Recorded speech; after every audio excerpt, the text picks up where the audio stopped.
ఒక్కసారి కొమ్మూరి గోల్డ్ కి కాల్ చేయండి. తాకట్లో ఉన్న మీ బంగారాన్ని విడిపించి మార్కెట్ ప్రైస్ కి వాళ్ళు కొనుక్కుని మిగతా డబ్బులు మీకు ఇచ్చేస్తారు. హలో అండి, అందరికీ నమస్కారం. వైసీపీ ఎమ్మెల్సీ అనంతబాబు నిన్న అరెస్ట్ అయ్యారు. ఆ విషయం మీకు కూడా తెలుసు కదా. కాకినాడ సర్పవరం పోలీసులు ఆయన అదుపులో తీసుకున్నారు.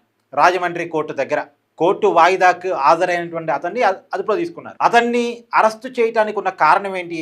వైసీపీ అధికారంలో ఉన్నప్పుడు తన కారు డ్రైవర్ సుబ్రహ్మణ్యాన్ని చంపేసి డోర్ డెలివరీ చేసిన కేసులో ఆల్రెడీ అనంతబాబు గతంలో అరెస్ట్ అయ్యాడు, జైలుకి వెళ్ళాడు, బెయిల్ మీద బయట ఉన్నాడు. అయితే ఆ రోజుల్లో వైసీపీ అధికారంలో ఉండటం వల్ల ఆ కేసు విచారణ ప్రభావితం కాపాడింది అనేటువంటి ఆరోపణలు ఉన్నాయి. కాబట్టి కూటమి అధికారంలోకి వచ్చిన తర్వాత బాధితుల కోరిక మేరకు మళ్ళా కూటమి ప్రభుత్వం ఆ కేసును సీరియస్గా విచారిస్తున్న క్రమంలో ఆయన పాత్ర, ఆయన భార్య పాత్ర ఇవన్నీ కూడా బయటకు వస్తున్నాయి. ఇటీవలే ఆయన భార్యని పోలీసులు విచారించారు. ఆనాడు సుబ్రహ్మణ్యం చనిపోయినప్పుడు ఆ స్పాట్లో ఆమె ఉన్నారు అట. ఆ స్పాట్లో ఉన్నారు కాబట్టి ఆ రోజు సంఘటనలు, ఆ రోజు అసలు ఏమేం జరిగింది, ఎలా జరిగింది, ఎందుకు జరిగింది, ఈ విషయాలన్నీ ఆరా తీసే క్రమంలో ఆమెను విచారిస్తే పెద్దగా ఆన్సర్స్ రాలేదు అనేటువంటిది కూడా మనం విన్నాం మీడియా ద్వారా. అది ఇంకో మాట ఏంటంటే అసలు ఆమెకి ముందే క్వశ్చన్ పేపర్ లీక్ అయిపోయేదని. మీకు ఇక్కడ ఒక విషయం చెప్పాలి. వైసీపీ అధికారంలో ఉన్నప్పుడు ఈ కేసుని విచారించింది పెద్దిరాజు అనేటువంటి ఒక సిఐ, సర్కిల్ ఇన్స్పెక్టర్. సరే, ఆయన వైసీపీ గవర్నమెంట్లో వైసీపీ నాయకుడిగా ఉన్నటువంటి అనంతబాబుకు ఫేవరబుల్గా ఉన్నాడు అనే ఆరోపణ చేత సరే అది కూటమి అధికారులకు వచ్చిన తర్వాత అతను విఆర్కి పోయాడు. అతను విఆర్కి పోయి రవికుమార్ అనేటువంటి సర్కిల్ ఇన్స్పెక్టర్ కేసు అప్పచెప్పారు. ఈ రవికుమార్ అనేటువంటి ఈ సర్కిల్ ఇన్స్పెక్టర్ సిఐ కూడా ఇతను కూడా అనంతబాబుతో చేతులు కలిపాడు. వాళ్ళ భార్యను విచారిస్తున్న క్రమంలో వాళ్ళ భార్యకి ముందే క్వశ్చన్ పేపర్ లీక్ అయ్యేదట. అంటే ఏం క్వశ్చన్లు అడుగుతారు పోలీసులు అనేది ముందుగానే లీక్ అయ్యేదట. దాని తగ్గట్టు వాళ్ళ ఆన్సర్ ప్రిపేర్ అయ్యి ఆమె లేదు. ఇప్పుడు ఆ విషయాలన్నీ కొన్ని ఆరోపణలుగా బయటకు వస్తే ఇప్పుడు ఆ రవికుమార్ కూడా పక్కన పెట్టి చెన్న కేసు అని చెప్పేసి ఇంకొక ఆఫీసర్కి లేటెస్ట్గా కేసు అప్పచెప్పారు. ఈ కేసులో 3 విచారణ అధికారులు మారారు. ఇప్పుడు 3వ వ్యక్తి విచారిస్తున్నాడు. ఆ 3వ వ్యక్తి విచారణలో భాగంగా నిన్న అరెస్ట్ అయ్యారు.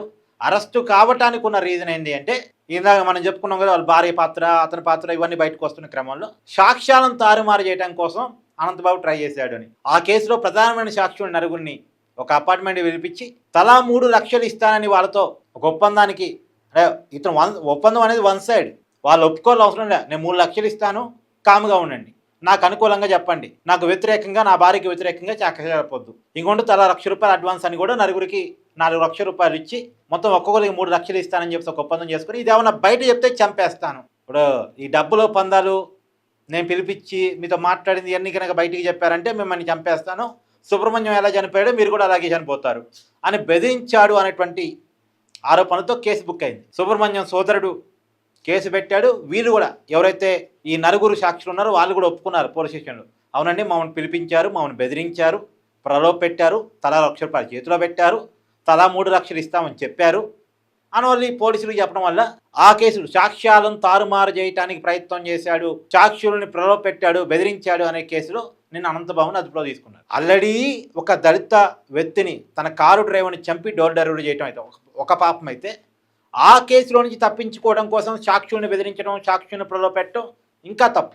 అంటే తప్పుని కొనసాగిస్తూ ఉన్నాడు అనంతబాబు ఈ లెక్క ప్రకారం అయితే, పోలీసుల ఆరోపణ ప్రకారం. మరి దీని మీద కనీసం వైసీపీ స్పందించాలి కదా. ఆ రోజు తప్పు చేశావు, దాన్ని కంటిన్యూ చేస్తున్నావు, చట్టం అంటే గౌరవం లేదా, చట్టం అంటే భయం లేదా అనేది కనీసం ఒక రాజకీయ పార్టీ అతని విషయంలో స్పందించాలి కదా. ఇంకా దర్జాగా వైసీపీ ఎమ్మెల్సీగా అనంతబాబు తిరుగుతున్నాడంటే దీని ఇండికేషన్ ఏంటి? ప్రజాస్వామ్యంలో ప్రజాస్వామ్య పద్ధతిలో రిజిస్టర్ అయిన ఒక రాజకీయ పార్టీ చట్టానికి వ్యతిరేకంగా పనిచేస్తున్న ఒక వ్యక్తిని ఎమ్మెల్సీగా కొనసాగించడం అంటే, మళ్ళీ చట్టాలు చేసే సభలో సభ్యుడు అనంతబాబు, చట్టాలు చేసే సభలో సభ్యుడు, కానీ బ్యాక్గ్రౌండ్ ఏం కనపడుతుంది? అతని మీద కేసులు ఏం కనపడుతున్నాయి? హత్య కేసు కనపడుతుంది, బెదిరింపుల కేసు కనపడుతుంది. కనీసం జగన్ స్పందించడా? కనీసం జగన్ మాట్లాడ్డా? కనీసం పార్టీ పరమైన ఎంక్వైరీ కూడా వేయరు అనంతబాబు మీద. చంపబడింది దళితుడు, బెదిరించబడింది దళితులు. మరి దళితుల్ని ఇలా బెదిరిస్తే కనీసం జగన్మోహన్ రెడ్డి గారికి పట్టదా? ఎక్కడ నాయకుడు అండి జగన్మోహన్ రెడ్డి? ఈ నాయకుడిని మళ్ళా చాలామంది దళితులు మోస్తూ ఉంటారు, తమ భుజ స్కంధాల మీద మోస్తున్నారు.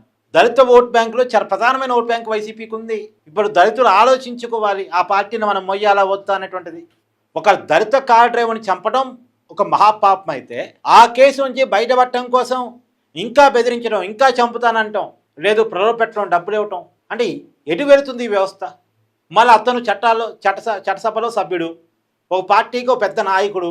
చాలా క్లియర్ కట్గా వైసీపీ ఈ నేరాలన్నింటినీ తమ భుజాన్ని మోయాలనుకుంటుంది. ప్రజలు ఈ నేరాలు పట్టించుకోరు కాబట్టి, పోయింది మా ప్రాణం కాదు కదా, పోయింది మా ప్రాణం కాదు కదా అనే ఆలోచనలో ఉంటారనేటువంటిది చాలా దురదృష్టకరం అండి, చాలా దురదృష్టకరం.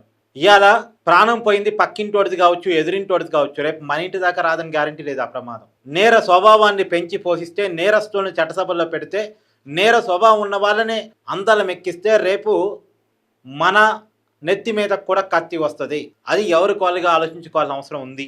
సో మొత్తంగా జగన్ కనీసం స్పందించకపోవటం, పార్టీ పరంగా యాక్షన్ తీసుకోకపోవటం, అసలు అదొక పెద్ద ఇష్యూగా పార్టీ చూడకపోవటం మీద మీ అభిప్రాయాన్ని కామెంట్ చేయండి. Thank you.